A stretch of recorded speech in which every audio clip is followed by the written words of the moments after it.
Okay. Magandang hapon po sa ating lahat at advance happy merienda sa lahat ng mga nakikinig. Tayo po ay papasok sa isa na namang biyahe ni Han Research Forum. Correct. Isa na naman po.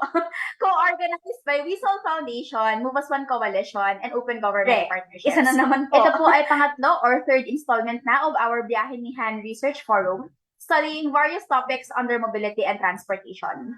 Ngayon po, ang tema naman po natin ay mobility and procurement.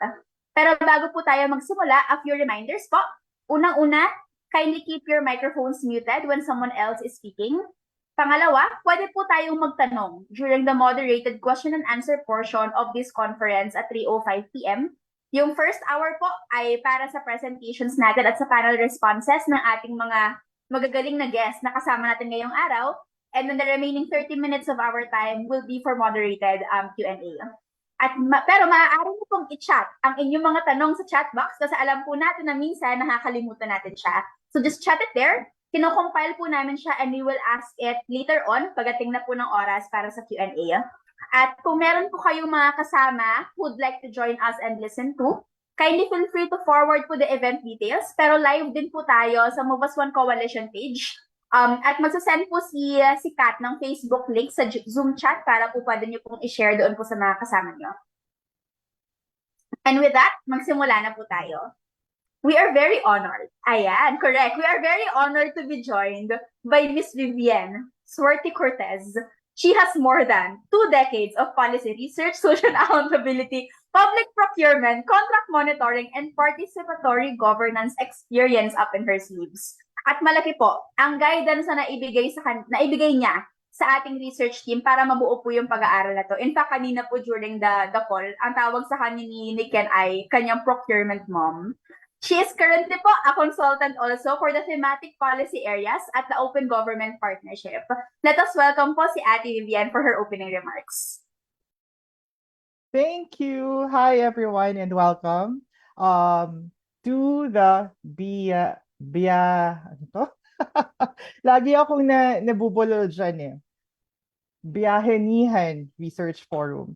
So thank you for joining us, and special thanks to Weasel Foundation for organizing and inviting the Open Government Partnership to today's event.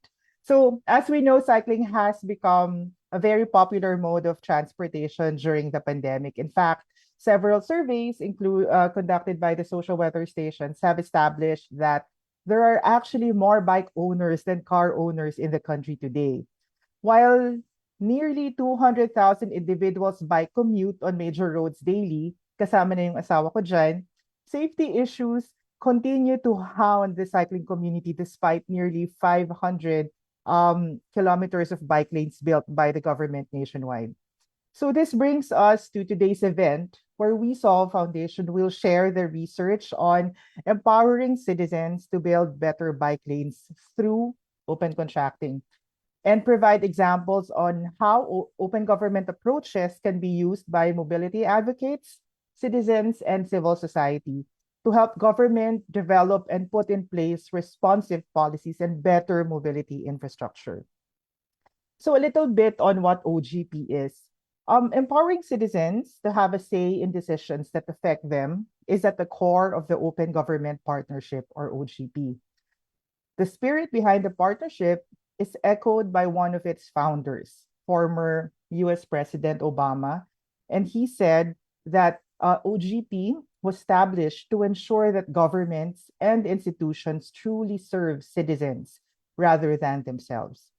OGP provides a process for its national and local members that brings together reformers such as you to co-create and deliver commitments to make governments more transparent, accountable, inclusive, and responsive. So government and civil society join a dialogue to co-create a set of open government commitments that are locked down in 2 to 4 year action plans.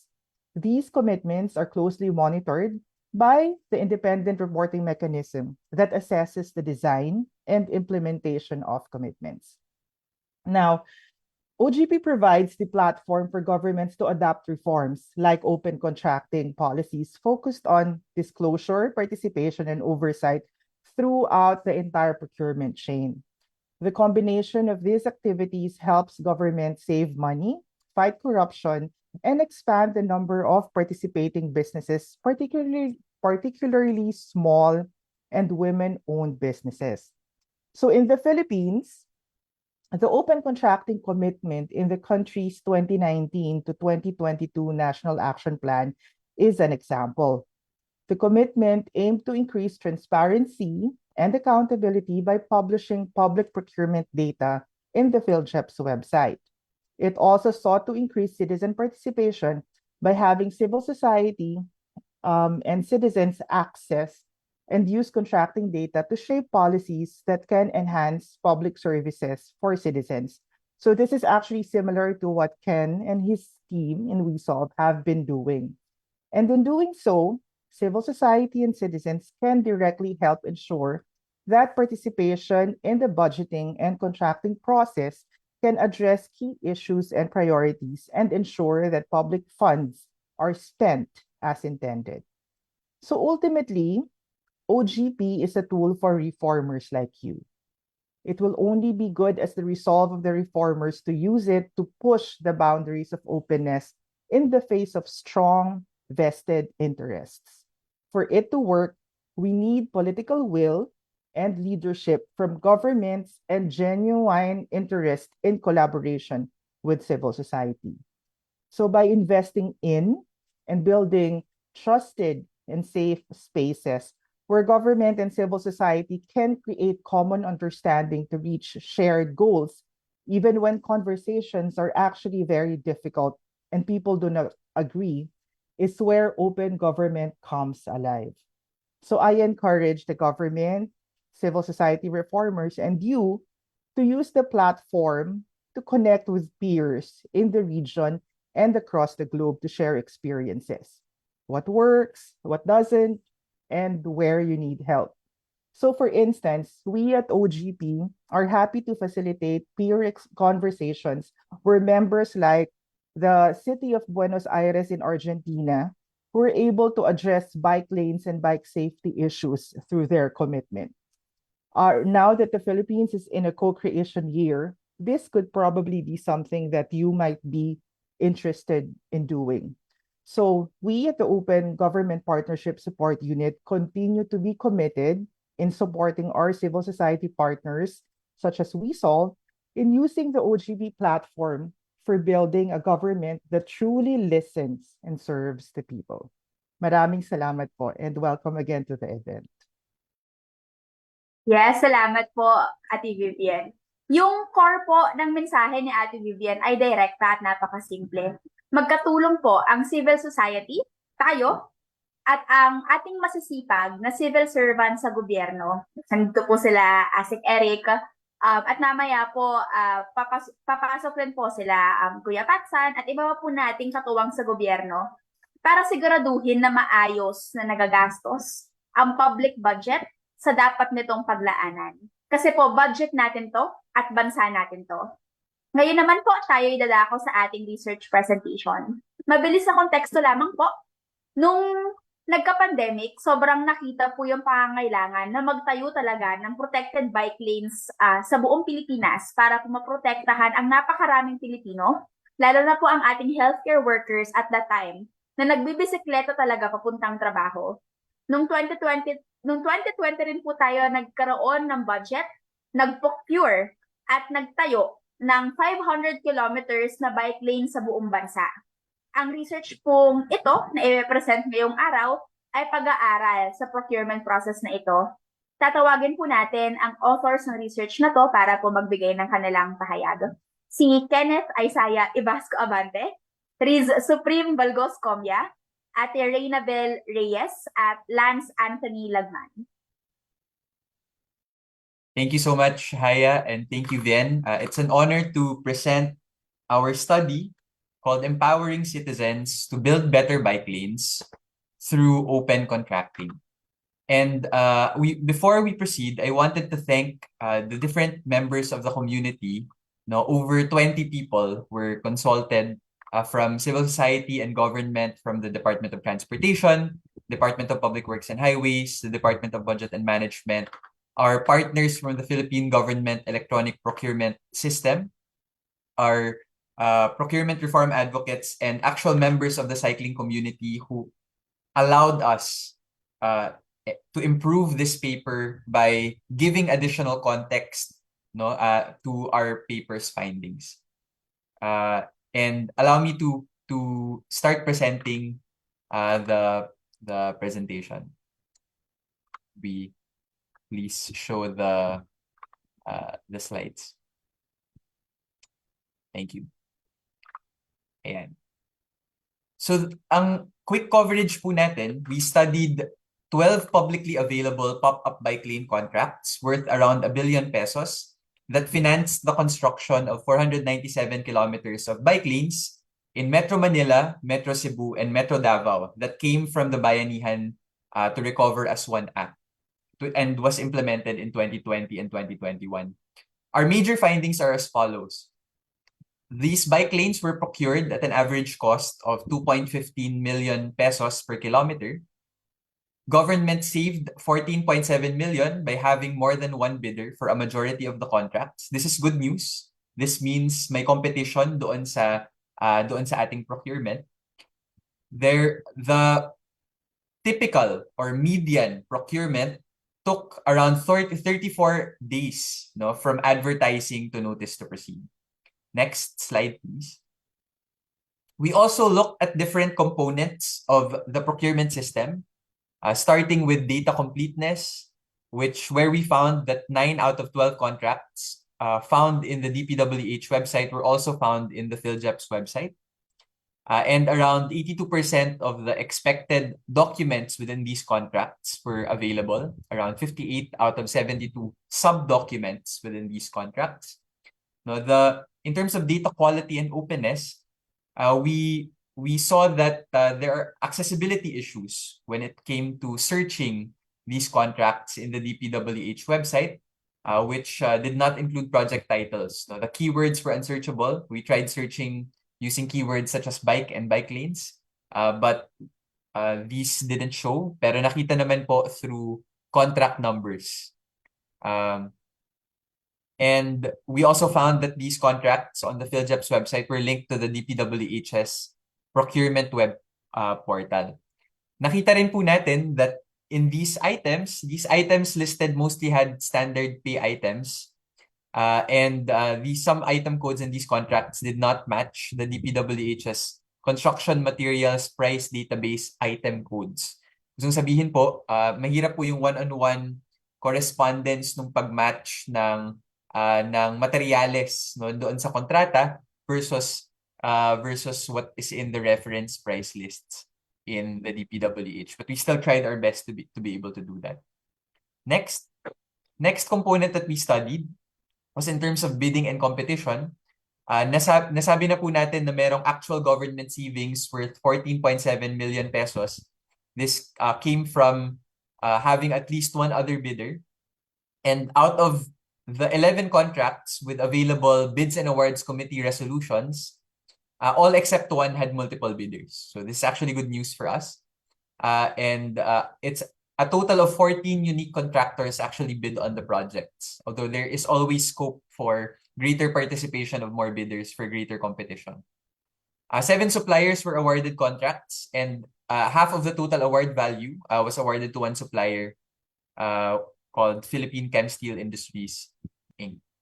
In terms of prices, nakita rin po natin na noong kinumpara po natin yung mga items sa loob ng mga kontrata nito, doon sa ibang items within the database, no, across the contracts, and also these items with external prices, such as what is available in the construction materials price database, there would have been potential savings of 29 million to 214 million pesos if procured at median prices, no, with varying levels of confidence. I-explain po to mamaya ng may illustration, no, ni Reyna kung paano po namin, at ni Reyna and Lance kung paano namin na-compute itong mga figures na to.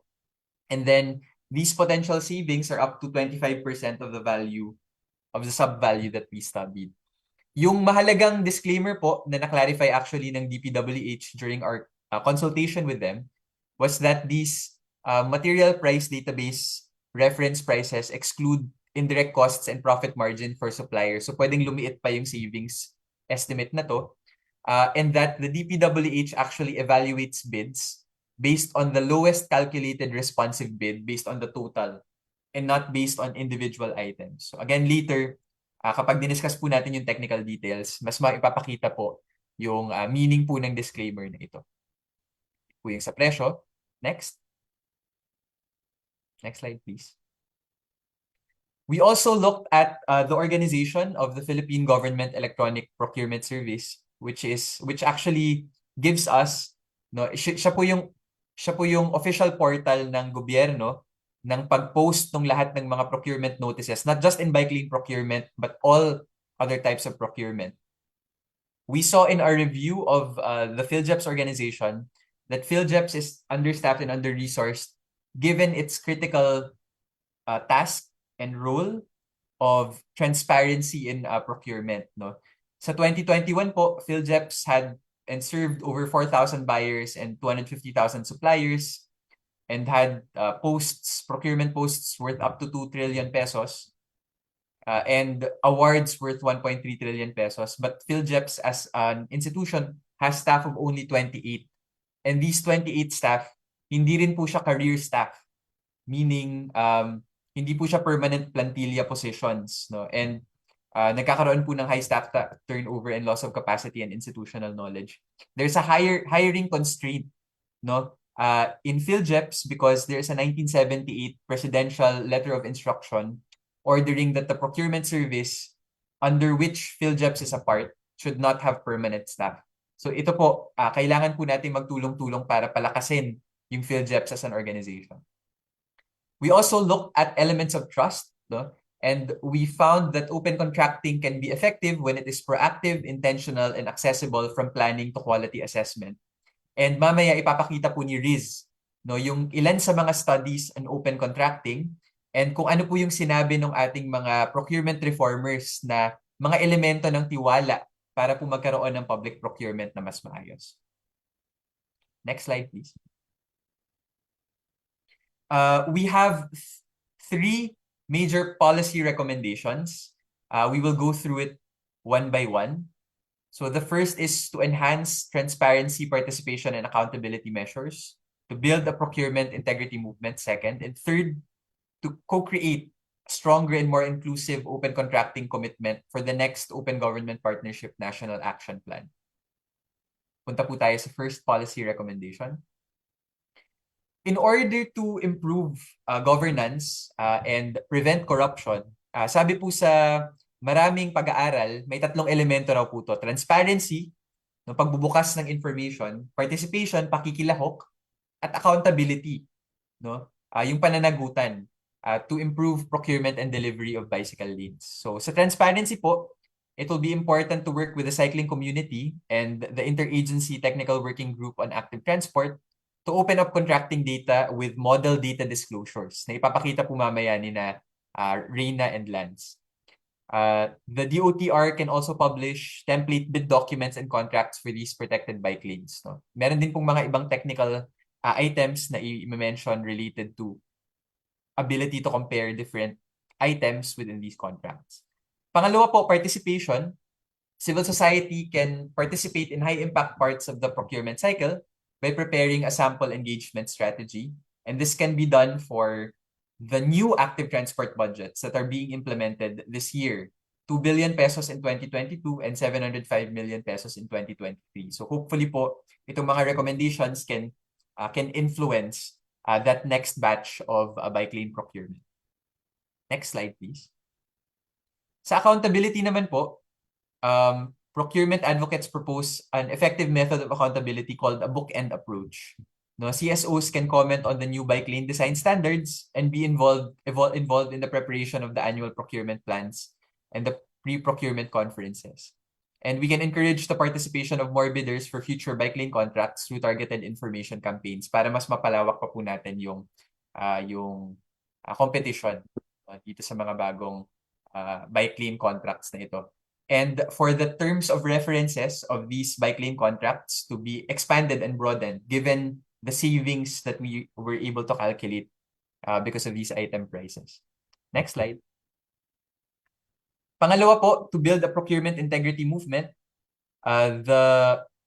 we engage civil society through building this procurement integrity movement. The PhilJeps can promote detailed disclosures of data with key civil society partners and procuring entities and organize periodic peer learning activities. Next slide. Ito pong Procurement Integrity Secretariat po can be co-chaired by members of civil society, government, academia, and business. And this secretariat can fulfill major roles in developing our open contracting success cases. Next slide. And finally, to co-create a stronger and more inclusive open contracting commitment for the next National Action Plan among PhilJeps, the Procurement Service, the Government Procurement Policy Board, and other civil society organizations. So we can open up contracting data in active transport and other sectors. We can work with the Government Procurement Policy Board to craft a policy for civil society engagement using the bookend approaches, and work with the Interagency Technical Working Group on active transport to create an open contracting commitment to broaden the number of suppliers for protected bike lanes and implement these transparency, participation, and accountability mechanisms that we pushed. Okay? Next slide po. And to create a safe and empowering environment for the emergence of young procurement leaders through targeted financial, technical, community, and political support, and to learn from experiences of similar programs in supporting young leaders. In essence po, dito po magtatapos yung actual executive summary. Marami pong natuklasan yung grupo sa pagbubukas ng information sa bike lanes. Pero marami po tayong pwedeng magawa in collaboration with one another. Again, this presentation is not it cannot be used to conclude fraud or corruption, because we're looking at very limited procurement documents. But what we're trying to do is we're trying to shape future procurement cycles so that they can be more responsive to the needs of our community. I'll stop here and have Reina present next on the technical details.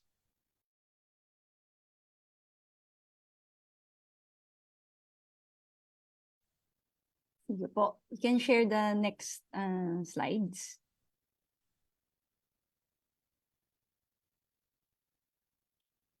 Starting from research question 1.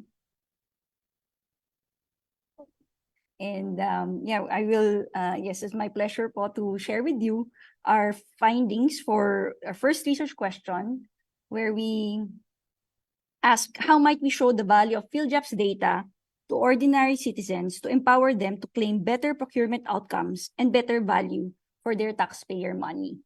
And as mentioned earlier, we look at different components of the procurement system, including the availability of documents and information, value, duration, price, competition and bidding, and then the quality of procurement implementation. So let's start with availability. As mentioned also earlier by Ken, we were able to collect procurement documents for 12 bike lane contracts, 10 from Metro Manila, 1 for Metro Cebu, and 1 for Metro Davao. And we found key procurement documents for these, including the contract agreement, the notice of award, notice to proceed, the bids and awards committee resolutions, and these other documents. And we were able to then encode the data from these to do our analysis. As mentioned din po earlier, since the contracts are tagged by contract number, hindi po sila nahanap using these keywords: bike, bicycle, bicycle lane. Actually, isa lang out of the 12 contracts yung na-return, but the rest were found using the contract numbers. So encoding the data from these documents, we were able to look at the value of the contracts and found the total award value of around 1.0721 billion pesos that build is 497 kilometers of bike lanes, giving us the average cost per kilometer of 2.15 million pesos for all the contracts. We can also compare that for the different areas. So at face value, Metro Cebu has the lowest average cost per kilometer at around 1.09 million pesos compared to the average almost, it's less than half. And for Metro Davao naman, it's higher than average. So we found it's 2.66 million pesos per kilometer. But noting also that these contracts have different bike lane lengths and classifications, so we may not compare the cost directly. Next, we also look at the awards, distribution of award values for the different contracts. And as mentioned earlier, there was one supplier, Philippine Chemsteel Industries, Inc., which won 6 out of the 12 contracts and got more than half of the total award value. In terms of the distribution of award values, 5 out of 12 contracts are worth 125 million pesos and above, as shown here in this chart. Next, we also looked at the duration, or how long it took for the different processes. So as mentioned earlier, we found a median of 29 days from advertisement to notice of award. And then we also traced that to contract and to notice to proceed, and found that the average median number of days from advertisement to notice to proceed is 34 days. For looking at the different contracts, we found that the Metro Davao contract took the longest, almost double the median at 61 days from advertisement to notice to proceed. So, okay. Next, we also looked at the prices. For each individual item, we can compare, do an internal price comparison, where we compare the cost of the items for different contracts within the data set, within our data set. At the same time, we will also did an external price analysis.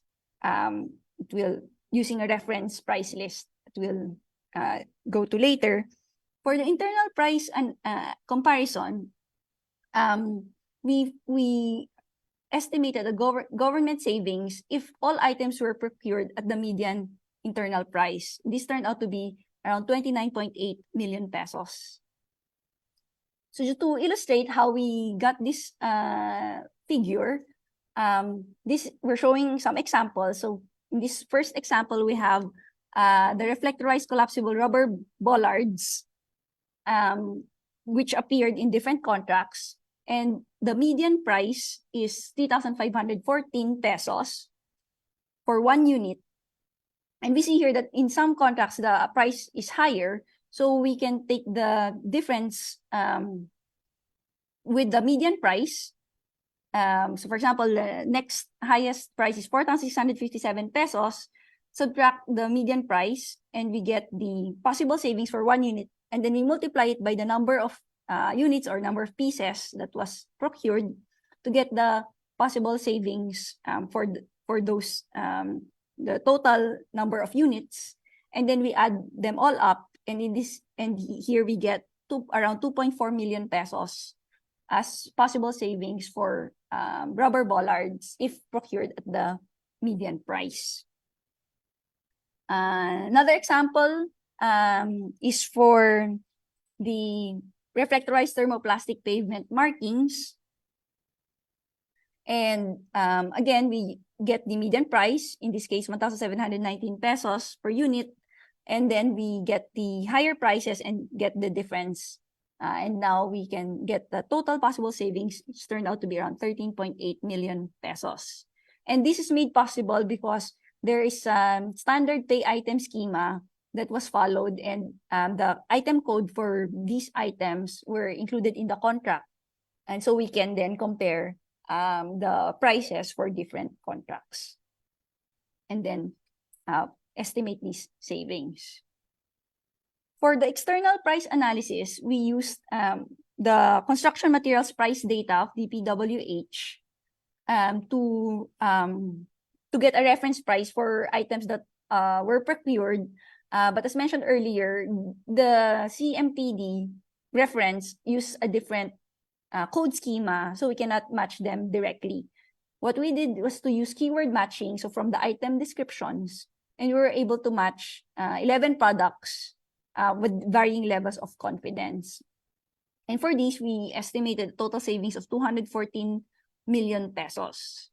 And to illustrate that, we have an example, particularly for steel bars. We have the CMPD reference price of 38 pesos per kilo, and we can compare that to the prices that we found in the contracts. These were procured at 93 pesos and 100 pesos per kilogram, and taking the difference with the reference price, we get a total possible savings of 8.4 million pesos. But again, noting, as mentioned earlier, the caveat that the CMPD reference price does not include indirect costs and labor and profit margin of suppliers. So that could account for the different, some of the difference seen here. Next, we also look at the competition and bidding. And as mentioned earlier, out of 11 contracts with available back resolutions, we found that all except one had multiple bidders. And taking the total award amount, comparing it with the approved budget of contract, we actually can also estimate the savings of the government, and found it to be 30.2 million pesos, or 3% of the total approved budget of all these contracts. And then next, we also look at those contracts with multiple bidders. In the chart below, we find that out of the that we can estimate the savings by looking at the what the award amount would be if there was no competition for the highest calculated bid. So if there were no competition, the total amount for these contracts would be 943 million, but the actual amount, because we get the lowest calculated bid, is 928.6 million. So the difference is 14.7 million, which is our estimated savings from having more than one bidder, or having good competition in these for these contracts. For the next part on quality of procurement implementation, we'll pass it on to Riz.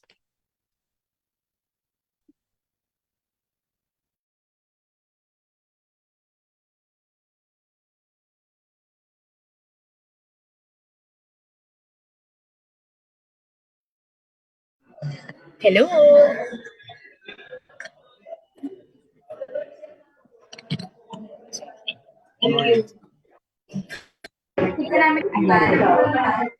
Okay, hello, pasensya na.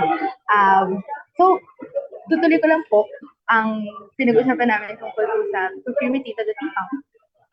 I would also like to emphasize muna yung importance ng open contracting. So, bakit mo siya mahalaga? Open contracting will help us make our government services more effective, make our bike lanes better, because it will let us see kung saan at paano ginastos yung budgets na napanalo natin para sa active transportation.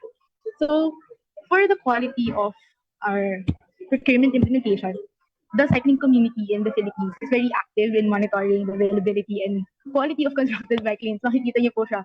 Search nyo lang sa Facebook, sa Twitter, ganyan. Marami pong mga cyclists from the Philippines na papakita na sa iyo yung itsura ng bike lanes na dinadaanan nila. Yung OpenStreetMap ay isang open database na all over the world siya actually. Pwede kang mag-input ng data. So, community effort siya at naka-color code siya by type of cycle. So, pakita po natin sa next slide. In Metro Manila, for example, ayan. In Metro Manila po, for example, makikita natin na maraming cycle paths dito. Iba-iba pong uri at iba-iba ang sizes. So, you'll see here na meron po tayong national cycleways and regional cycleways all across Metro Manila, and that's reflected in the procurements that we saw earlier from the crane. Next po, there are also cycle paths. Sorry, next slide po. Ayan, there are also cycle paths in Metro Cebu. Dito po, makikita nga na most ng colors dyan ay local cycleways. So, indigo is yung color nila. And onti lang yung regional cycleways. Makikita niyo po din na yung bulk ng cycle paths na nare-report ay ayon din po sa population of cyclists in that area. So kung nasaan po sila, nandun po yung maraming nagmamap ng cycle paths. Next po. Here po in in Metro Davao, yan, ganun din po, medyo kaunti lang yung namamap at nasa specific areas lang po kasi nandun din yung abundant number of cyclists. Next po. So we studied, may community audits po via maps, photos, and videos na, like I mentioned earlier, makikita niyo po sa social media groups and pages and even individual accounts of cyclists. Next. So this is an example from Sir Lawrence. This is in Agham, BIR, ganyan. Next. This is an example also in Metro Cebu early in 2021. Bollard protected siya. And in Metro Davao, sige po. Next, in Metro Davao, although painted siya, respected naman siya by the motorists there. Next. Ayan. So, yun po, hindi lahat ng bike lanes maganda. Yung iba, nagiging ganyan ng itsura, medyo fall into disrepair kasi mismo yung road na yan, tapos pininturahan siya for the bike lane. Next. Ayan. So we asked, what are examples of procurement initiatives in the past that have shown the value of civil society engagement in the procurement process? So we looked at specifically not only general procurement, but also specifically procurement for bike lanes. Next book. Ayan. So we reviewed a lot of literature that assessed the quality of the bike lanes, engaging procurement for bike infrastructure, and advocating for funding in active transportation. Next. So these are the cases. You'll see it in our paper. Medyo marami siya kasi we're building on previous work for reviewing open contracting. Next. Yeah. So key lessons from the bike lane procurement studies that we looked at. First, safe spaces for proactive community engagement must be established in the procurement process. So Ken described earlier a book-end approach, which part of our policy recommendations kasi having those safe spaces will allow us to not be like afterthoughts in the procurement process, but really be involved. Next, robust mandates and leadership buy-in are key elements for a successful open procurement. We studied a case specifically in Mexico about a bike share system that they first planned pre-pandemic, and then they replanned it when the pandemic happened because the mayor there was very determined to ensure that the process was open, to ensure that there were a lot of bidders, and to ensure strong civil society participation. Next, collaborative knowledge by civil servants, contractors, and advocates craft and iterate the emerging language for technical requirements of bike infra procurement and to ensure strong and successful bids. The difficulty is here in the Philippines, nagsisimula pa lang yung active transport procurement natin. So we need to build that language for the technical language together para masigurado natin na the bids that come in and the bids that win are fit for the bike lanes that we want. Next. Ayan. Open procurement yields competition, user-centric infra, and best value for money. If we see it na, if we can monitor that data at marami makakapasok na bidders, it will encourage that competition. In Mexico, they were able to save 56% of their budget because they did open procurement for their bike share system. Next, replicability of successful open contracting approaches ensures adoption and future engagement. Also in that Mexico case, they put up their entire process online. So makikita siya ng kahit sino at madali lang siyang i-replicate ng other projects na kahit na hindi bike lanes. And yan, consistent data collection and quality assurance of consistent data collection and quality assures us na bike lanes are being used at tataas yung ridership. So pag maganda yung bike lanes, darating yung bikers, gagamitin siya ng gagamitin. So to make sure that we get there, we have to ensure that the steps towards usage and monitoring are built on strong procurement and strong implementation of the bike lanes that we want to see. Ayan po. So for the last question, I'm passing it back to Ken. Thank you so much, Riz. So for our third and last question, we wanted to ask what resources, partnerships, and strategic approaches are needed to implement the proposed improvements in these data disclosures. Next slide, please. May perception po kasi that civil society participation in procurement has declined over the years. So data from PhilJEP say there are only 155 registered CSOs in the system as of 2022, and very few CSOs use the system for monitoring. So the question now becomes, what are the barriers for engagement? Next slide. May apat pong nakitang barriers. So, una, lack of resources, lack of information, and steep technical learning curve. The lack of government demand to convene civil society to participate in the procurement cycle in a more comprehensive way. And even the lack of resources from government's end to engage in this procurement partnership. Now that we know these barriers, how do we encourage participation? I think there are different elements of trust that were mentioned in our community listening exercises. First is a proactive invitation for CSOs to participate in the larger procurement cycle. Dahil kung mag-observe lang sa bids, this is already too late. No? The second is transparency and uncompromised consistency. Dapat clear yung criteria ng evaluation, selection, and rejection of bidders. Third is a guarantee of a positive experience. They should have the ability to raise their hands. Fourth, proper representation by the public and observers. Fifth is predictability of processes. And the sixth and most important is the presence of safe spaces, where there's an environment where it's safe to raise these concerns, and there's no fear of reprisal. Here's a sample engagement strategy. Strategic approach must manifest the government's demand for the presence of different organizations.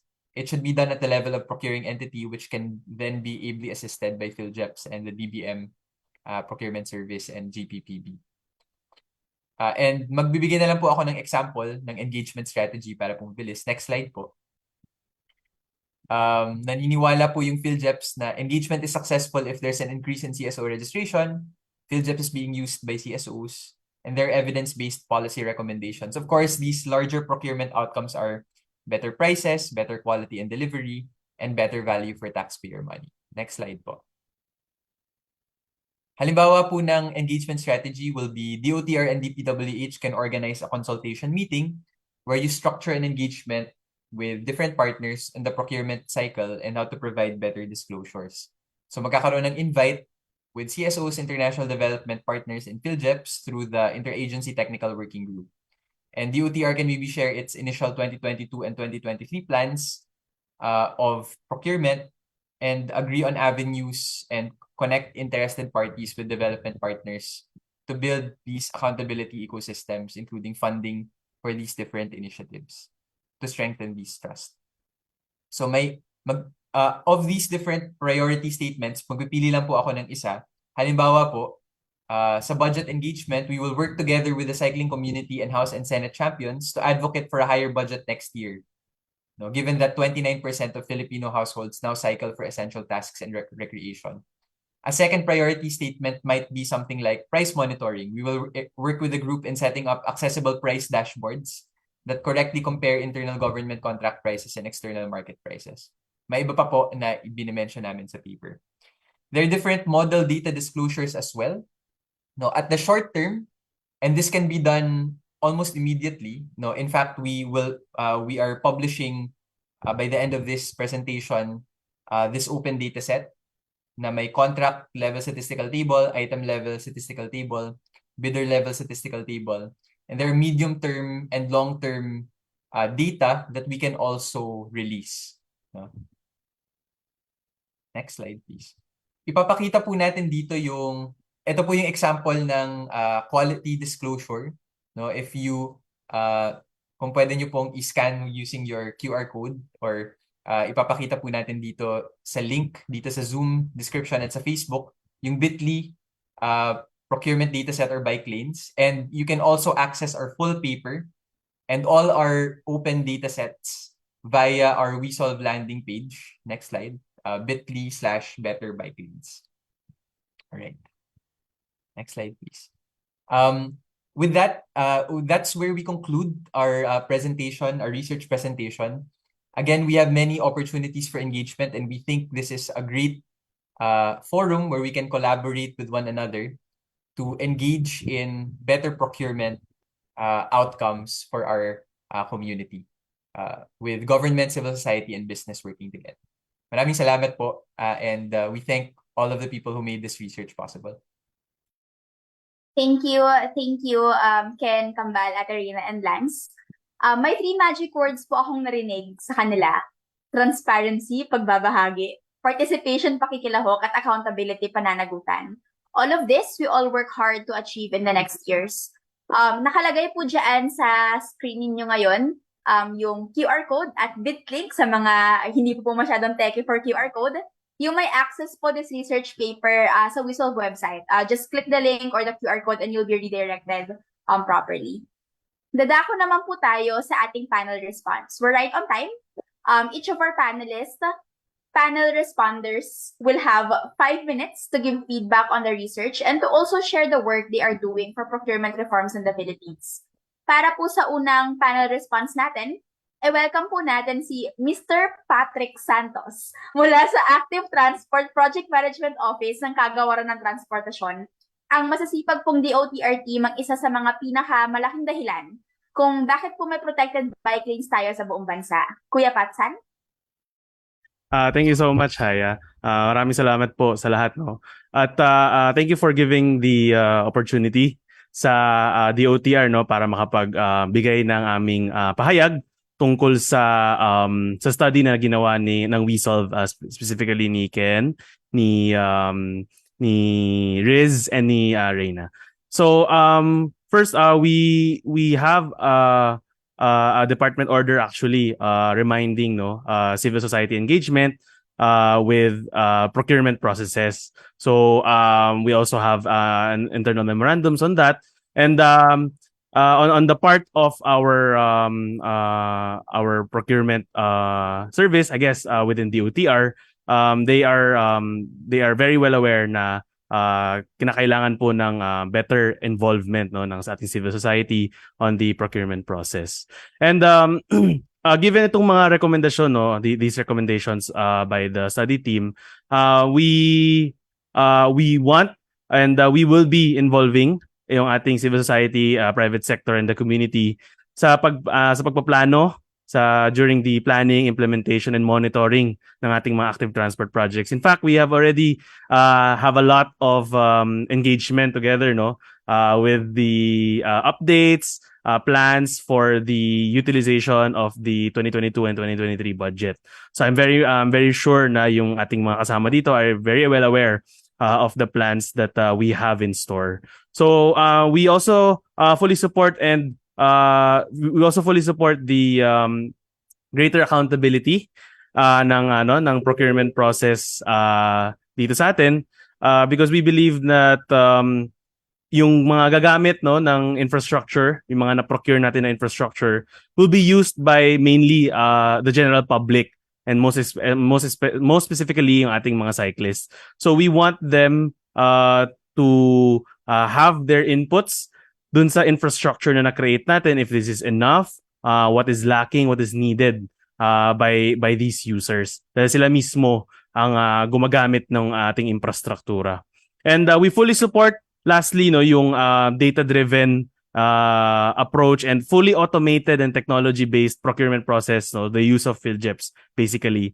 And we support ma-improve pa yung paggamit ng PhilJeps, as we all know, personally in our experience din dito, hindi pa din super centralized or ma-access lahat ng info directly sa PhilJeps. Sometimes we have to go through to the website of a specific agency to be able to access such procurement documents. So for us, the automation and the technology-based procurement process and database is very welcome, and we would like that for ease of doing business din ng ating mga stakeholders, and for accountability and accessibility of information para sa lahat. So ayun lamang po from the DOTR. Thank you so much, everyone. Salamat Kuya Patsan, especially sa hard work na ginagawa ng DOTR Active Transport Team in implementing bike lanes in the country. Sa pangalawang response naman po, kasama po natin ngayon si ASEC Eric Ayapana of Department of Public Works and Highways. Siya po ay ang ating ASEC for Information Management and Technical Services. Ang DPWH rin po has been playing a huge role in ensuring that our critically needed protected bike lanes are delivered in cities and communities. Pasa ko po sa iyo, ASEC. Okay, thank you ma'am and pleasant good afternoon po sa inyong lahat. Of course, sa aming partner, the OTR, and of course sa ating research team, sina Ken, sa Move as One Coalition, sa ibang nandito nakasama natin. With regards po sa DPWH, we are truly supportive po dito sa research paper po na ginawa ni na Ken. And then we would like also to make some positive comments po dun sa ilang items na na-recommend po ng Move as One Coalition and the others with regards to the implementation dun sa ating procurement ng bike lane. For example, number one, we would like to make a comment on how DPWH can harmonize the pay item codes in contracts or include CMPD codes in their procurement documentation to make price comparison easier. I think gusto ko lang sanang bigyan ng emphasis, although na-discuss na rin ito kanina, dahil napakalaki nga talaga nung sana naging savings based on the analysis ni Riz kanina. If you will allow me, I will just show some slides, some 3 slides ito for the information para lang mabigyan ko ng emphasis talaga kasi napakalaki talaga noong parang sana naging savings natin on the side of the DPWH. Kevin, can you please share? Okay. So ito po ang gusto ko lang bigyan ng kaunting emphasis, yung difference between CMPD and the standard pay item. So next slide. So when we say pay item po, we are paying the contractor with the total, with the yung kompletong na-deliver niya na product. For example, for item 606 payment markings, we pay them according to the delivered item in square meter. Ngayon, pagdating po doon sa CMPD, we are only concerned dito doon sa talagang presyo ng actual na material na ginamit. For example, for pavement markings, we are using the price for a primer white per liter. So you cannot really compare apple to apple because we are paying the contractor the complete product, while in the CPND, only the materials that was delivered. So next item. So ito po, gusto ko lang ipakita yung aming detailed unit price analysis. So makikita nyo yung arrow do sa letter F. Yung sa materials po na ginamit, this is a reinforced concrete item. So you can see, meron tayong labor component, equipment component, and materials. So doon po sa materials natin, doon natin kinukuha doon sa ating CMPD, yung sa survey form. So yung binanggit kanina, hindi po, pag po sinabi natin na CMPD, hindi pa po dyan kasama yung ating direct cost, yung overhead, and then the labor component and the equipment component. So yun po, thank you. Okay. So item 1A, DPWH to help local government units and other national government agencies in developing their protected bike lane infrastructure. Way back po noong 2020, as per joint administrative order na signed by the heads of the DPWH, the OTR, the ILG, and DOH, within the DPWH, in coordination with the OTR po, is kami po yung nag-issue ng design standards for bicycle lanes. Ito po yung sinasabi natin na DO88 na una natin ginamit nung mag-implement po ang Cebu, Davao at NCR noong 2021. By the way, yung po mga projects na yun, procure is 2020 pa, na-implement is 2021. So ito po, nirevise natin ito para mag-jive tayo dun sa mga developments based on the experiences na naranasan po natin noong una tayo mag-implement. So for the 2022 projects po na i-implement ng DPWH from the OTR funding, we have already produced DO63 na. So from DO88, nagpunta na po tayo sa DO63. Ito po yung parang enhanced na natin na design na ginagamit natin ngayon sa bike lane. Now, item 1B, improve participation of civil society in high-impact parts of the whole procurement cycle. So we are very supportive po dito.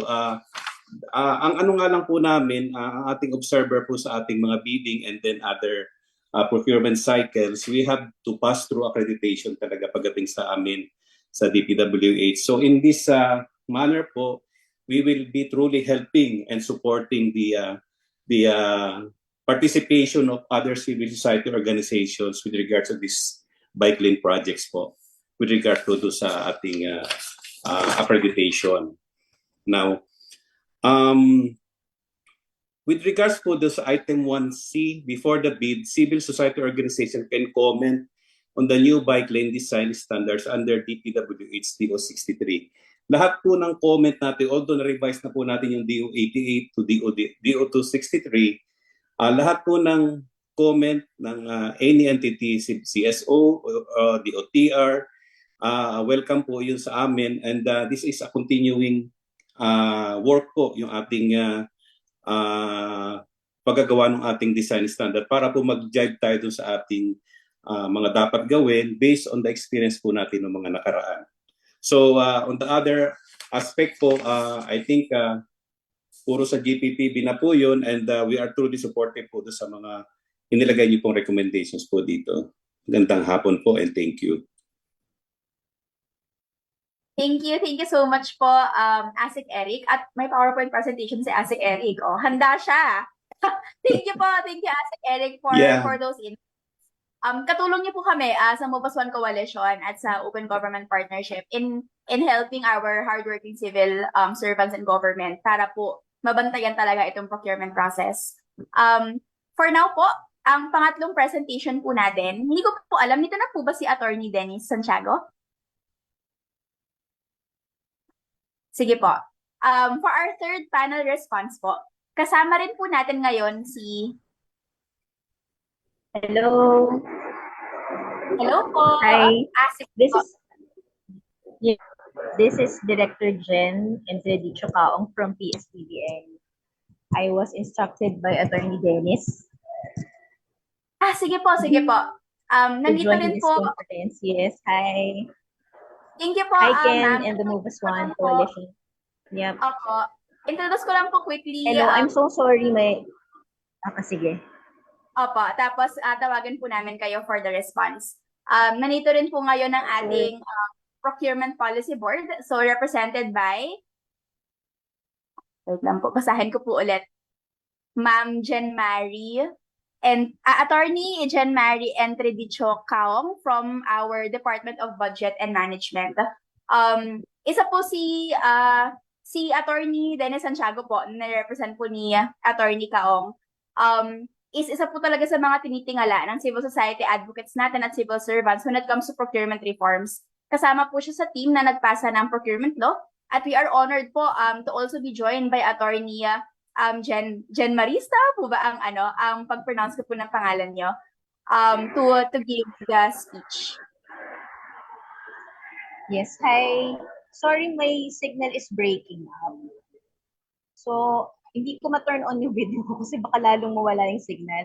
I was actually in a meeting. I'm actually in a meeting right now at TVM. I'm with Attorney Dennis, but I have to step out of the room kasi siya yung boss.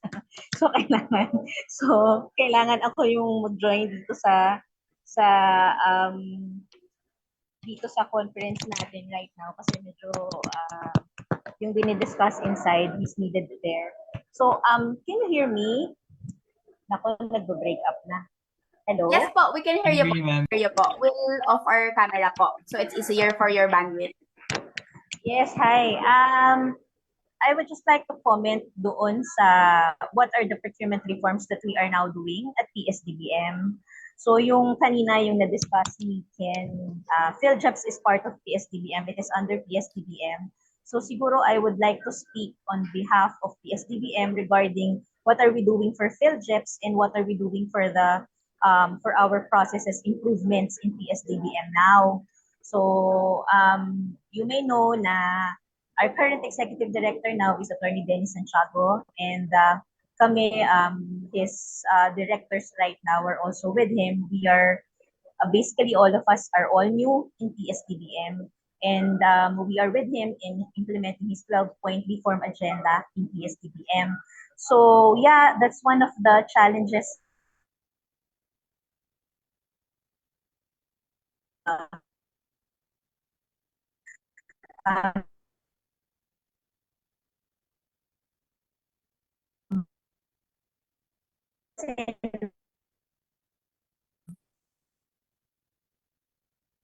Uh,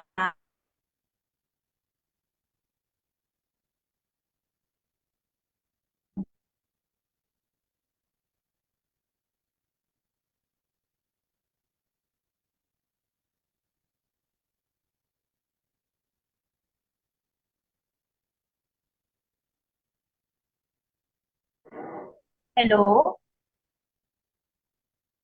Yes po, we can hear you po, ma'am. Continue po. Nag-cut po kayo last 1 minute, pero narinig naman po namin yung first parts.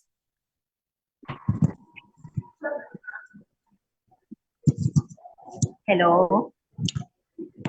Yes po, ma'am. We can hear you po. Okay, sorry. Talagang napuputol, nagbe-break up. So, bibilisan ko na lang.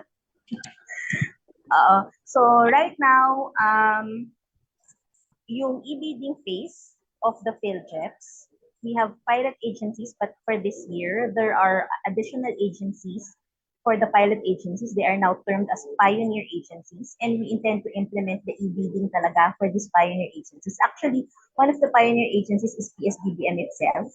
So for all of, well, not all, but we are targeting most of our CSE procurement activities to implement this e-bidding for this year. As you know, ang PSDBM, it's mandated to do the procurement of common use office supplies and equipment for all government agencies. So, itong mga bulk procurement na ginagawa namin, we intend to implement e-bidding for most of the CSE procurement activities this year. And then yung for transportation projects, kasi yung mga motor vehicles, these were once included as CSE items sa PSDBM. No? But of course, not the infrastructure part, but the motor vehicles were once part of the CSE list, but they were delisted. For this year, because of the substantial amount of the motor vehicles being done by government agencies, we intend to include it again or reinstate it in the list, in the CSE list. But this will require the approval of the Government Procurement Policy Board. So once we have included the motor vehicles in the list of CSE items, we intend to have this data open. So doon siguro papasok yung partnership natin with civil society groups and with other stakeholders. Another thing is to strengthen the enforcement of the mandate of PSDBM, meaning yung ma-enforce sana natin na all government agencies are buying their CSE requirements from PSDBM. We have sought the support of our COA chairman, our new COA chairman, to reissue a memorandum circular for all their auditors to include the compliance of government agencies in procuring CSE items from PSDBM. Kasi it appears na medyo hindi lahat ng government agencies are procuring from us for CSE requirements. So the list goes on. There are a lot of process improvements that we are seeking help from our development partners also to help us para ma-streamline yung process in PSDBM, knowing that of course we're doing bulk procurement and we are saving a lot for the government if all of these CSE items are coursed through PSDBM. So yun lang siguro quick kasi baka mag-break up ulit yung ating signal. Thank you. Salamat po Director Jen. Kahit po na nagka-cut yung inyong signal. Thank you so much po for joining us and for representing our procurement service in DBM for your commitment in ensuring po na maayos din talagang nasuspend yung public budget natin. Thank you po, Attorney Jen. Ayun, nag-face reveal si Attorney Jen. Hello po, maraming Thank you. Hi. Thanks, Director Jen. Thank you, Director Jen. Yung sunod po natin na magbibigay po ng kanyang panel response ay si Prof. Regine Tejada. Isa po siyang graduate ng Move As One Coalition's Young Mobility Leaders Program. Ang tawag po talaga namin sa kanya sa coalition ay Prof. Regine. Kasi siya rin po ay Assistant Prof sa Industrial Engineering Department ng Diliman at lagi rin po nagbibisikleta sa kanyang workplace. Ayan. Hi, Prof! Hello, everyone. Ayan. So, thank you for inviting me here. And may key na question lang, diba, na how might these procurement data disclosures and policy recommendations impact me as a researcher and cyclist. And so, these disclosures actually help us researchers na magkaroon ng overview of the problem within the Philippine procurement process.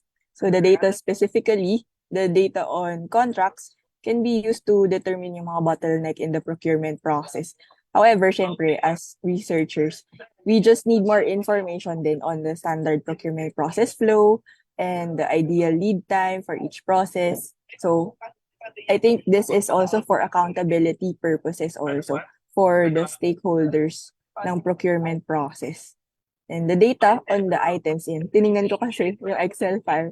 And the data on items can also be used to determine the actual materials used and which materials cost the most. So this can lead us to look for cheaper alternatives for these materials. Yan.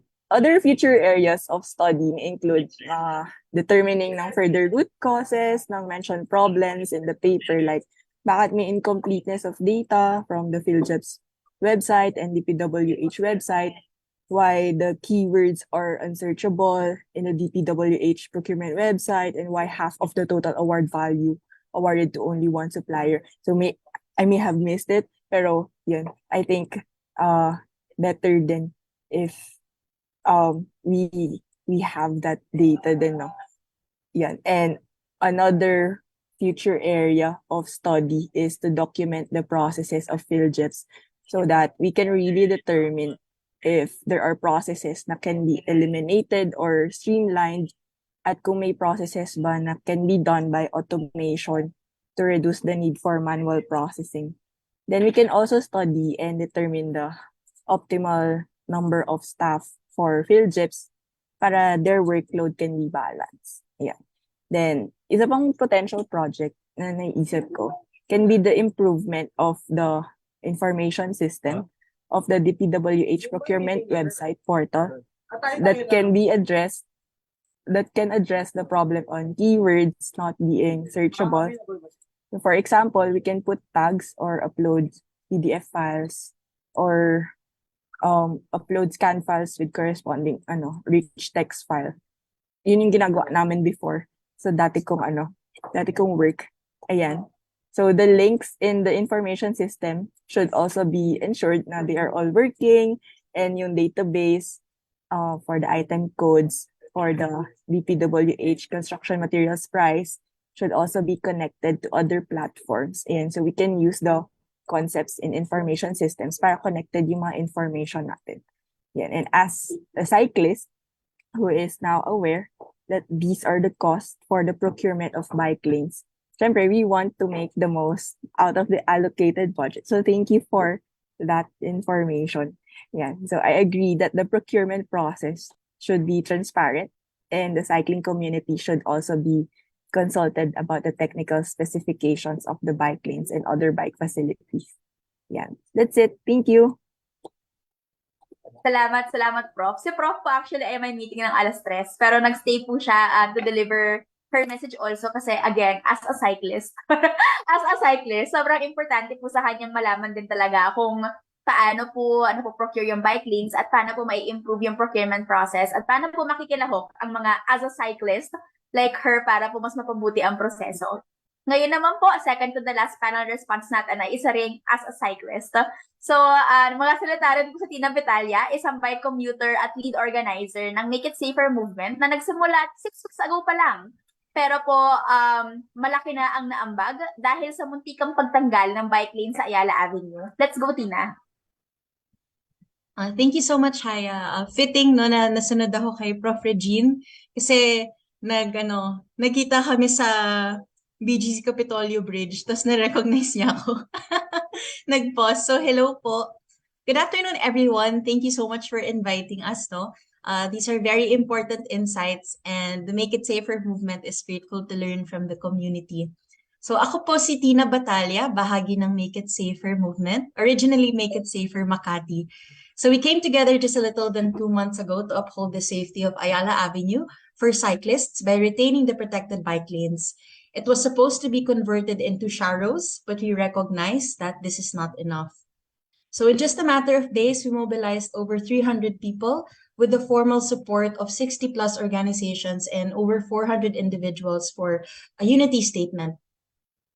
Natutunan natin na, unang-una, bawat buhay ay mahalaga, at ikalawa, ang hindi pinaglalaban, naglalaho. So we have been working in our capacity as ordinary citizens, enlightened by the diversity of perspectives from a mix of technical experts, designers, and even a great variety of genders. So thanks to community power, we successfully fought for the retention of those bollards. And I'm happy to report that we all feel so much safer. I even have some friends na hindi talaga cyclist, as in paminsan-minsan lang lumalabas ng Makati. Tinesting niya one day yung Ayala Avenue, and she told me that she's very grateful, no, to ordinary people like us for doing what we have done. However, those bollards are still temporary. And it's taking a lot to have real estate managers and private developers to truly see the value of good active transport in front of business. However, we're glad that key government agencies such as DOTR and DPWH are recognizing these. But something that really frustrates us, no, is the lack of transparency minsan, and even coordination. And also limited engagement strategies, opportunities where, you know, people like us who are not always familiar with policy and budget processes to participate in design and delivery of public infrastructure. So I just have 3 insights, drawing from the main recommendations and insights that were presented earlier. First is, you're right, informally, active transport users really document their experiences. There's a lot of rich data from geographic data, visual, photo, video, written accounts, stories, and even quantitative data from our different trips. And this should be very useful in supporting the implementation, monitoring, and improvement of our programs for protected bike lanes. Second, the barrier is real though. Unintended barrier. Maraming nagbabike at mahilig dito magbike, gustong matuto, pero hindi lahat marunong makilahok sa pag-improve po ng ating mga programa para sa mga mamamayan. And we definitely can't just expect people to participate without proper capacity and knowledge to scrutinize procurement processes. So we're grateful to organizations, no, that teach us how and capacitate more young leaders to do so. But on the bright side, civil society movements such as ours, we aim to empower more ordinary people to be advocates in their own ways. And we want to encourage people to participate and to engage. Sobrang dami pong energy ng cycling community. Nagugulat ako bakit araw-araw parang gumagalaw, lumalabas, pero parang hindi po napapagod. And so, no, coming together in spaces like this, we want to harness that energy, that excitement, and to support, you know, our government officials who are working to advocate for these. And at the end of the day, we want to move with the value for safe, inclusive, and humane transportation para po maging mas makatao, maganda, at maligaya ang pamumuhay sa ating mga pamayanan. Salamat po. Thank you, as a cyclist, si Madam Tina, na again, ang aking takeaway ay yung first few paragraphs niya. Ang di naglalaban, naglalaho. Period. Parang after nun, okay, gets ko na yung entire message. Check, ha? Salamat, Madam Tina, at sa mismo at ang ating active transport movement. Nakikita naman po natin, Kuya Pat San, Director Eric, and the rest of our government officials, very supportive po ang civil society in making sure, as like Eric, and making sure that these kinds of things are talaga pong katulong nyo kami. Meron po tayong last po magbibigay sana ng panel response, pero wala po siya dito. Pero nagbigay po siya. She took time na talaga pong mag-craft ng message. Babasahin ko lang po na mabilis and then we can proceed to our question and answer dahil medyo overtime na rin po tayo. So, ito po ay galing sa ating former director, Rosa Clemente, ng Philippine Government Electronic Procurement System of PhilGEPS. Thank you to the Open Government Partnership and to the WISOL Foundation for inviting me in this forum and for the research paper on empowering citizens to build better bike lanes. Unfortunately, I will not be able to attend the event. The paper was developed in order to fulfill the open government partnership requirements for the OGP commitment, as well as provide evidence-based policy recommendations to the procurement policy makers. So congratulations po sa ating researchers. PhilJeps is the single central portal per Section 8 of the RA 9184. Per my recommendation, based on what was included in the paper, based on the work that I have turned over. So PhilJeps is currently under pilot implementation with agencies and will continue to provide the facility for agencies to input procurement information. Although agencies publish their own data on their own sites, Facebook pages, civil society organizations will still be able to collect data in one time through PhilJeps. Although the procurement information under the bike lanes contract came from different organizations, it is evident that some data available can be consolidated and are useful in conducting evidence-based policy recommendations. Yung pangalawa po, improve transparency of disclosure on PhilJeps data by promoting PhilJeps and accessing the data and using the data for improving procurement, such as using median price for purchasing as evidence in the data study provided. Daming data nun, in one bullet point. Kasi very important po talaga yung data. Yung pangatlo po, sabi ni Director Rosa, PhilJeps should also be supported in order to maintain the quality of the information to include contracting data and thus must be strengthened in terms of organization. At yung huli po, PhilJeps has a facility for contractors and auditors and thus should be fully utilized. Some of the recommendations implementation have yet to be confirmed with the PhilJeps OIC since I am already separated from PhilJeps. Through the evidence-based policy recommendations, aside from making the process transparent, procurement organizations and their leaders will be able to unearth solutions that will help them improve the procurement process. With the number of bike lanes increasing, this paper shows us that there is more support given than before. By providing these research papers, we can assure that more procurement champions will support the improvement of bike lanes availability for our country by improving transparency, especially on contracting data. Thank you. Maraming salamat po kay Director Rosa Clemente for sending this over and for working hard na talaga pong mag-send ng mensahe kahit hindi po siya nakadalaw ngayong araw. Ngayon naman po, in the remaining 15 minutes of our time, bubuksan po natin ang panel for our question and answers portion. So meron na pong mga maagang nag-send ng question na itatanong po natin sa inyo. Unahin po natin ang isa sa kahit sa researchers natin. So, ano po yung proseso ng pag-locate ng procurement contracts and extracting the relevant data points? Ayan. Sa research team ba to? But maybe sina Rina can help answer. Rina and Lance can help answer. Ayan. Okay, hello. Go, I Lance. might be able to answer this. Oh yes, sure. I actually, thanks to the DPWH website, we were able to.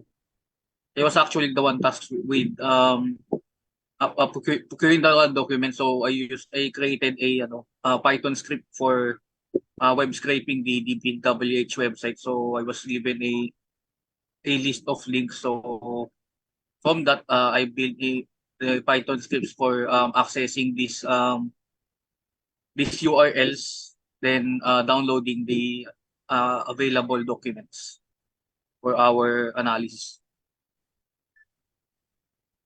Dito ba si Ma'am Reyna? Maybe she can add. That's the summary. Thank you.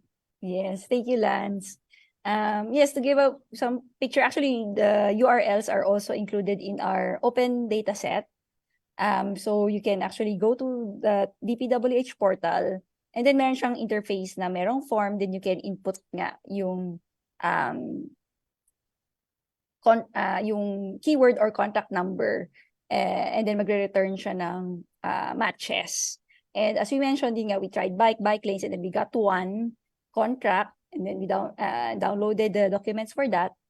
And then yun nga, based on the contract number, doon naman lumabas yung mga ibang contracts.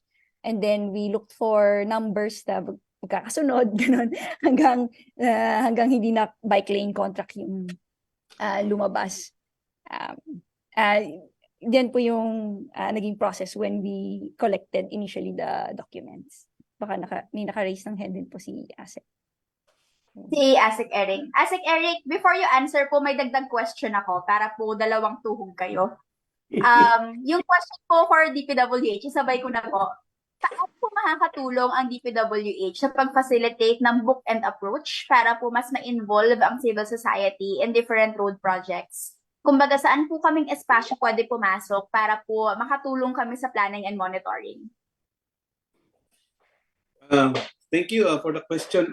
Unahin ko lang muna yung medyo parang difficulty to get data dun sa ating website.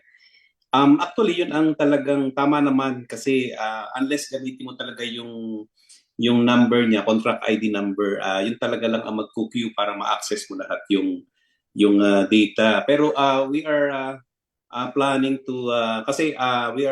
to collaborate dun sa aming information management system. Siya kasi yung nagmamanage lahat ng mga information sa website ng DPWH on how we can improve na para at least kung meron ka lang queue na bicycle, lalabas na lahat yung mga contract na hinahanap natin. Rest assured na makikipag-collaborate kami doon sa aming IMS, which is the one controlling that portion of our website. Ngayon dun sa naman, yung binanggit mo na book and on how the CSOs can yung binanggit ko kanina, doon sa procurement natin, actually allowed naman tayo base doon sa ating RA 9184. Except for the COA, we are allowed to observers. So we are looking, binanggit ko kanina, we're looking to the possibility na makatulong kami doon sa accreditation kung sino siguro yung gusto ng cycling group na maging observer natin sa bidding at saka doon sa bidding, sa procurement stage natin, pwede tayong makatulong siguro doon sa facilitation ng accreditation. Ngayon, pagdating naman doon sa mga improvement natin doon sa mga design, nabanggit ko naman kanina, anytime naman pwedeng mag-propose yung ating mga academe para ma-improve pa natin yung ating DO 263 ata yun. Yeah. DO 263. Kasi as you very well know, isang beses pa lang tayo nag-implement ng bike lane. Actually, yung mga LGU nga, nauna pa sa atin yan eh. Yung kaninang ipinlast na Agham Road, actually Quezon City ang may gawa noon. Hindi namin design yung inadapt nila doon. So as we progress with the following years na nag-implement, we are hoping na ma-improve pa natin talaga based on the suggestion of the CSOs and other stakeholders po natin.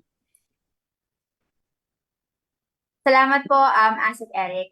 We have 9 minutes left, so I have 3 questions remaining. Yung first po ako magtatanong, and then yung third question, meron daw pong special question si Ate Zai for this conversation.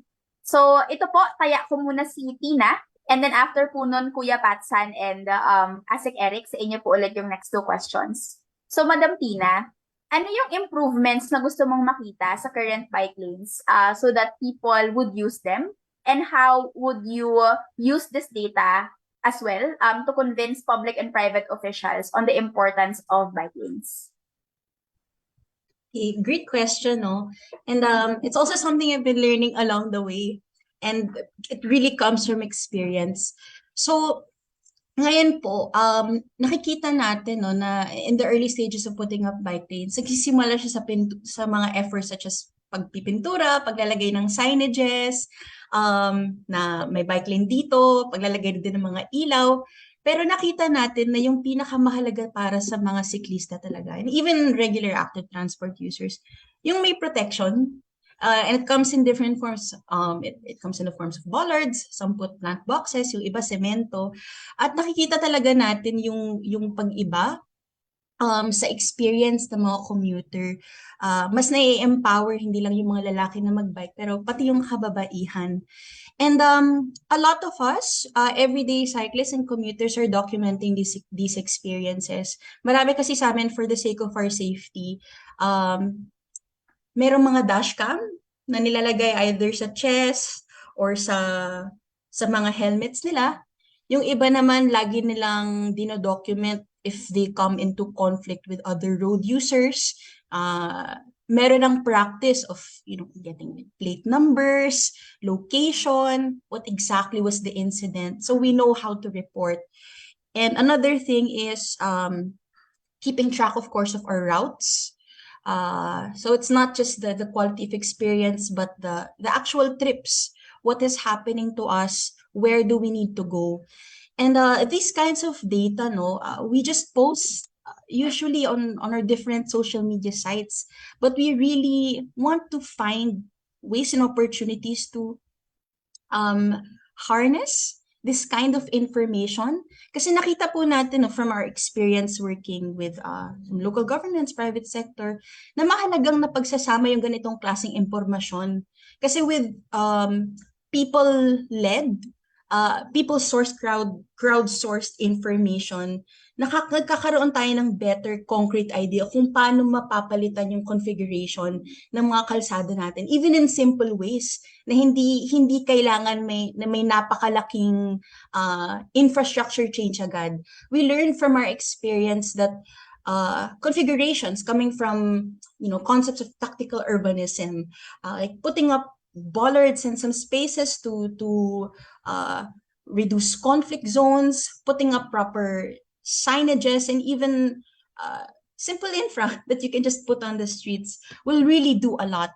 And I hope that our representatives here today in our government will you can find opportunities to harness that information and use our everyday experiences to make to make simple but impactful interventions. Yun lang po. Thank you. Salamat, Madam Tina. Kuya Patson, may tanong ako sa'yo. Tapos, tag ko si Ate Vivian kasi may tanong siya directed to ASEC Eric. So, sa'yo, Kuya Patson, kasi nagkwento mabilis si ASEC Eric kanina on opportunities na pwedeng gamitin ng cycling groups and active transport users sa DPWH para mas ma-involve sila sa procurement process. Sa DOTR po ba, ano po yung mga espasyo at oportunidad na pwedeng pasukan? Thank you, Haya. So, since part naman ng DOTR, ngayon, mainly concerned kami with planning nung ating infrastructure, yung network ng bike lane, and kami din, involved din kami with the monitoring ng ating mga infrastructure. So, bukas yung office, yung tanggapan, to receive any comments, any inputs, or any suggestions. And kami din mismo, yung team, directly, yung Active Transport office, kami mismo nakaantabay din kami. We always notice and we always take into consideration lahat ng mga nabanggit ni Tina, na lahat ng mga nakikita namin on social media, these are all taken into consideration. So even without anyone or any group or any entity approaching us for suggestions, for comments, kami mismo, we already proactively try to do something about it, within our bounds and within our jurisdiction. So but definitely aside from that, na kami mismo din na we take notice and we take action as much as we can. Yung procurement namin, if ever we would be having procurement soon with our infrastructure, definitely the CSOs will be invited. As kami din mismo in our internal guidelines, we are really required to do so. So rest assured that you will be able to receive invites. And I think even during the budget process, the certain CSOs were already also invited by our planning office. So yun po yung magiging space that the community and the civil society can take advantage of. Ay, pwede magdagdag. Gusto ko lang sabihin na super na-appreciate po namin yung DOTR Active Transport team, especially since pasok na talaga yung CSO collaboration sa budget cycle, no? And I'd even go as far as saying leader na yung DOTR in budget transparency and participation. And I think logical continuation yung procurement transparency and participation doon sa pagpapalawak ng espasyo. So maraming salamat sa DOTR colleagues and also sa DPWH colleagues for including CSOs doon po sa processes, no, sa policy making processes natin.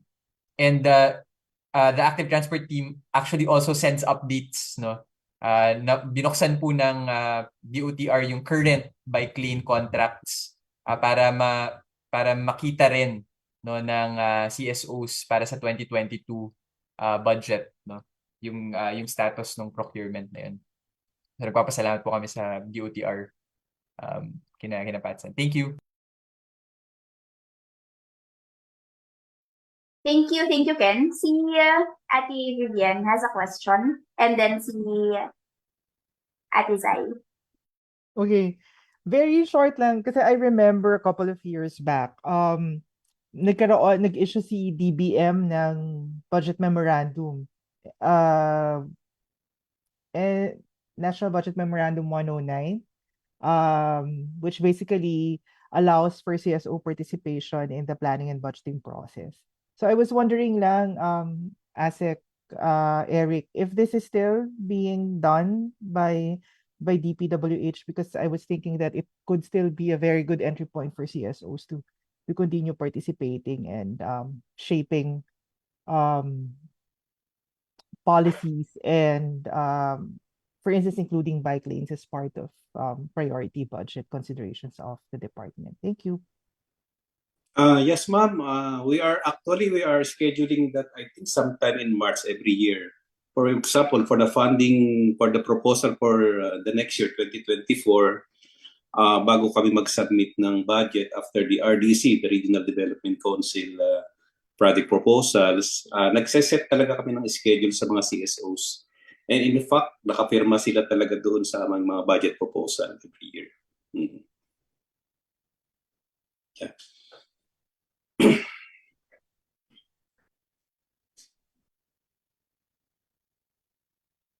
May follow-up ko po ba, Ate Vivian? Sige po. Thank Thank you. you. Ako Thank pa you lang also, may Ayan, comment. It's actually great to hear po yung sa DPWH. I think nasusunod naman talaga yung process in terms of budget consultations. I think part po ba ng requirement ng makareceive ng invite ay dapat accredited kahit sa budget processor, or pwede pong magsabit lang kami ng emails ng mga CSO reps na baka pwedeng mapadalhan din ng invitation po ng DPWH? Based on our experience, dapat accredited kasi pipirma sila. Dapat may accreditation. May accreditation. Yes. So, ito talaga Kasi yung magpipirma next sila. step Oo. para sa pagpapalawak ng spaces for Yeah. in the DPWH processes. Alright. Thank you, sir. Thank you po, Asik Eric. Last po natin, for 2 minutes overtime, si Ate Zai, and then we can conclude the forum po. Ay, yan. Good afternoon po, everyone, and congrats to Rizal Foundation for coming up with this study, and also wanted to commend po the DPWH and DOTR for the very positive feedback.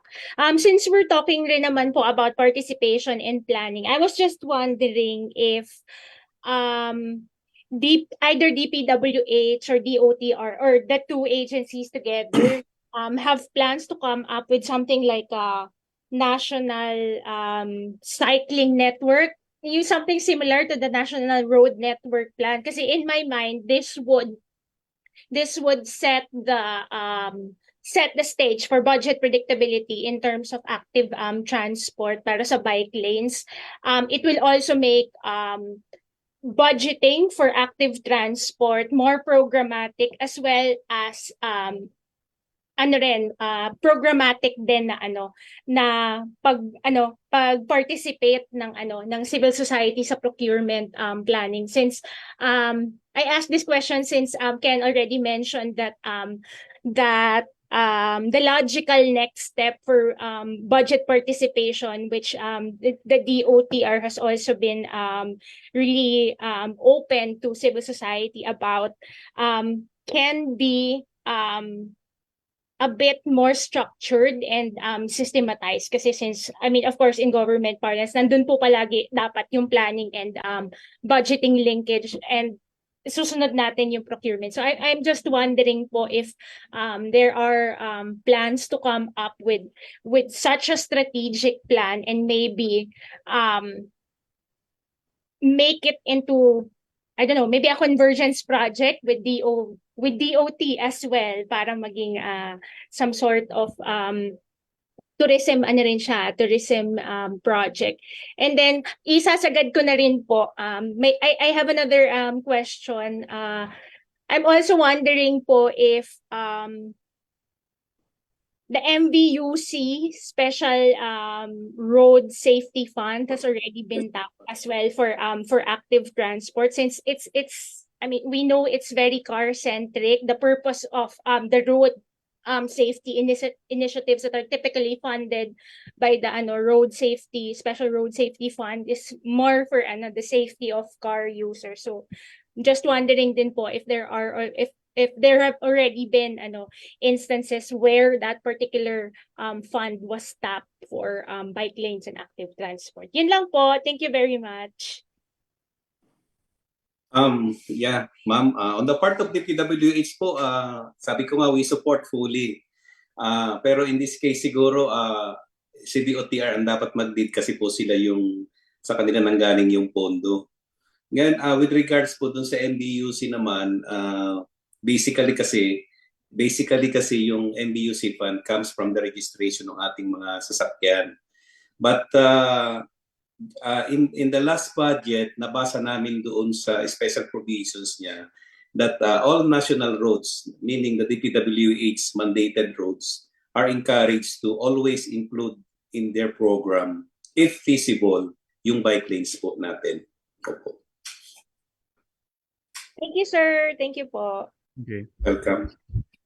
On the part of DOTR, no, tama po si Eric. The DOTR is the one mandated, no, under our joint administrative order between the DOH, DOTR, DILG, and DPWH, creating the Interagency Technical Working Group for Active Transport. So the DOTR is mainly mandated to do the planning of the active transport infrastructure. So we are happy to announce naman that the funds for this year 2023 General Appropriations Act, we have allocated funds from there for the phase 1 of 2 ng ating active transport strategic master plan.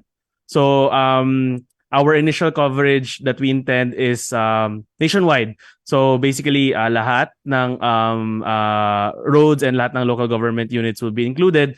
But syempre we in terms of planning, we have to prioritize some areas. So ang tinitingnan namin ngayon is the major urban areas, no, since yun we see active transport as a traffic congestion solution, no, as we know, and that's why we intend to focus on those areas that are already congested. So sila yung kailangan natin unang agapan.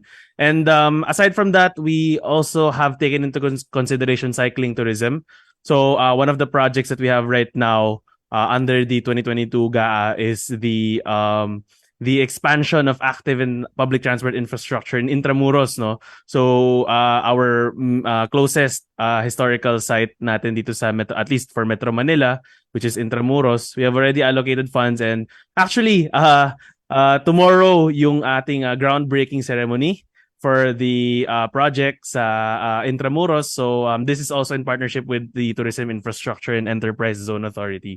So I believe we have sent some invites to some civil society already for the groundbreaking tomorrow. So yeah, cycling tourism, definitely that's taken into consideration.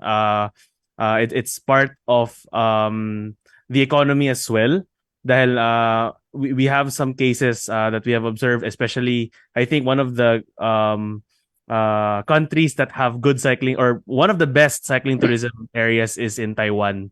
Yun, sila talaga yung nag-invest heavily in cycling paths for tourism purposes, and talagang dinadayo sila doon. So we will be also having, aside from yung phase 1 nung strategic master plan, so yung phase 2 naman, spinlit lang namin sila since given that the Philippines is a big country.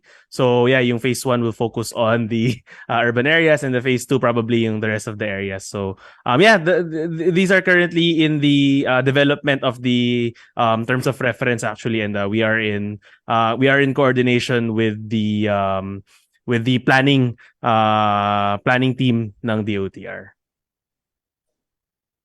Salamat Kuya Patsan. Tama po yun, sorry, natawa ako na Philippines is a big country. Tama, sobrang laking bansa po talaga natin.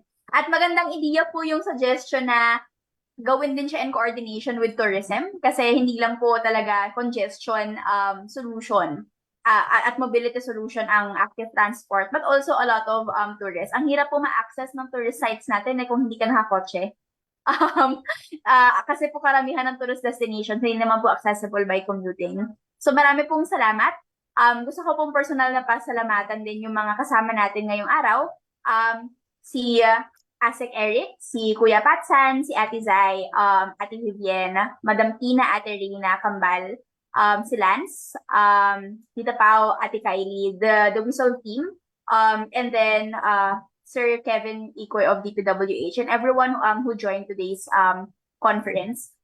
I-reiterate ko lang po yung tawag namin kanina at yung mensahe po ng civil society. Malaki mo pasasalamat namin na dumalo po ang ating mga civil society leader, civil servant leaders sa ating mga ahensya.